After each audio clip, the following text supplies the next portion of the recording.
I'm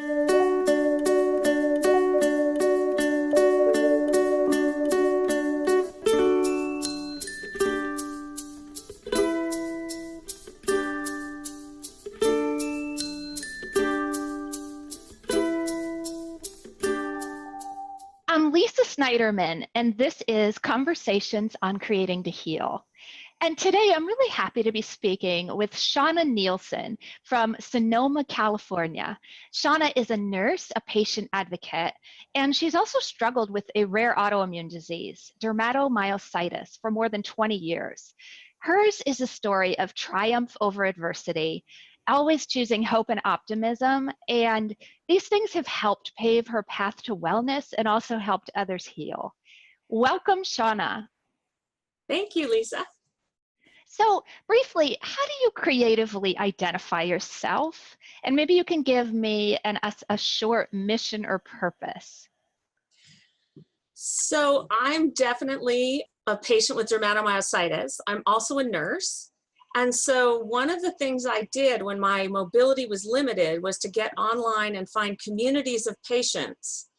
And as a nurse and patient advocate, it was important to me to find my journey, find my best self, and help others do the same.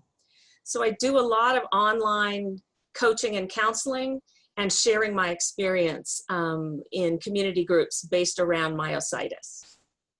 So let's talk a little bit about that story. We were saying that yours is a story of triumph over adversity, and also to explain maybe for the viewers what this is. What is myositis, and why is it something that is such an adversity and hardship in your life?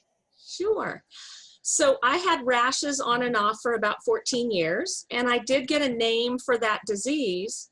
But I, as a nurse, looked it up and closed the book and said, oh, I'm just going to have the rash. None of the muscle stuff will ever affect me. Then 8 years ago, on a trip to Tahoe, I went downhill very rapidly and came home and sat on my couch and realized that I was only able to take about 30 steps a day. And at that point, I called the doctor and said, gosh, is this the muscle part of myositis? And it turns out it was, and it took a few months to get good care. To find the specialist that I needed. I was down to 30 steps a day, and I didn't leave my home for 9 months. So I had middle school and elementary school children at that time. And I really had to make a decision in my life, how was I going to manage this? And I came up with a mantra that works for me, and that was that I wanted to show my children that there's a reasonable way to handle adversity. This totally was unexpected. It totally sucked. It was terrible. But I didn't want to show that to them. I wanted to show them that no matter what comes your way, you can stand up and do your best to find the best care, to get the best treatments, and to soldier on, which really is what I've done. So I found the best doctors. I tried multiple treatments and medicines until we found a group that worked. Then I worked really hard at physical therapy in a hot pool. And that really, over 18 months, I worked as hard as I could along with my medicines and was able to get active and mobile and able to drive and navigate the world. It was still a very slow life, but over the years it's improved, and now I'm doing quite a good life. It's still a slower life than I would say I ran at about 140%, and I got down to about 20% active. And I think I'm back to a good 80 most days. So that's plenty to live with. Well, that's extraordinary. You know, it really is when you don't expect something to happen and it changes everything. You know, it makes you, it puts you in that place where you have to be at a slower baseline. And all of the activities that you were used to are changed in your life. So when all of this was happening, what was your process for dealing with it? Some people turn to music and to different forms of art. Other people, go to museums or experience nature or, listen to music. What was it for you that helped you process dermatomyositis? For me, I needed to add deep relaxation. I did some of that on my own and some of that with acupuncture. I had been doing Pilates, but I shifted it up and went to the director instead of one of the other gals. I could only go every other week, but I went religiously. And it was a place for me to vent and to move my body in ways that I can't do at home. So in a studio, she could help me extend my range of motion. I did exercises at home and in the hot pool. And I did lots of research and lots of talking online with other patients to see how can I maximize.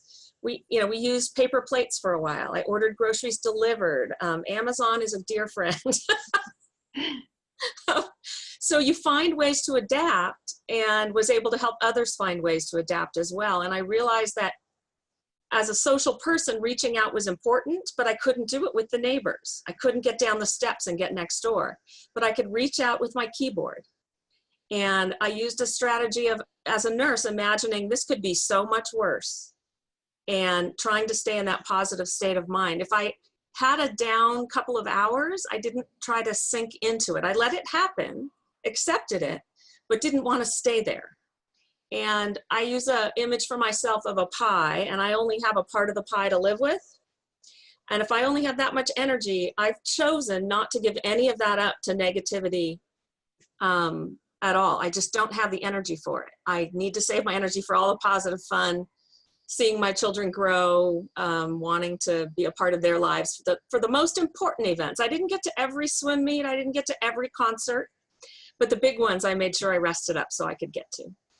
Yeah, so for the viewers, I also share the same disease as Shawna has. So I really resonate with what Shawna's talking about, saving and choosing what you need to do to allocate the energy and stamina that you might have at a given time.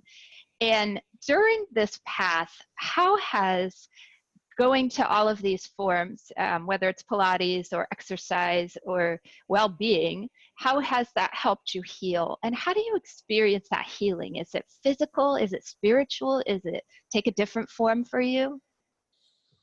I think for me, they all help me achieve relaxation. So when I need to rest, I can rest more deeply. Some of it is the social connection. So with Pilates, there is someone I see every 2 weeks to check in with. And if I'm doing well and if I'm doing poorly, I still go. And we find something we can do. And that social connection is really important to me. I also changed my diet radically and eat whole food, plant-based, low salt, oil, and sugar. And so I created groups around that and have a vegan potluck that we host often at my house. But I also have friends that know that I have weakness and limitation. So they'll say, well, I'll come help set up or I'll clean up before we leave so that we can use your house, because they don't all have houses where they can host. So sharing the work, I don't share all the details, but they do know I have some weakness and limitations. And, I understand, and I think that having that support network is so important. It makes it, so that you don't have to feel I have to go this alone. right. I want you to talk a little bit about what drew you to patient advocacy. So that was one of the things that we had talked about, is that you are a nurse and a patient advocate. How is this experience with you getting and living with a rare disease encouraged or inspired you to go to this patient advocacy? Right.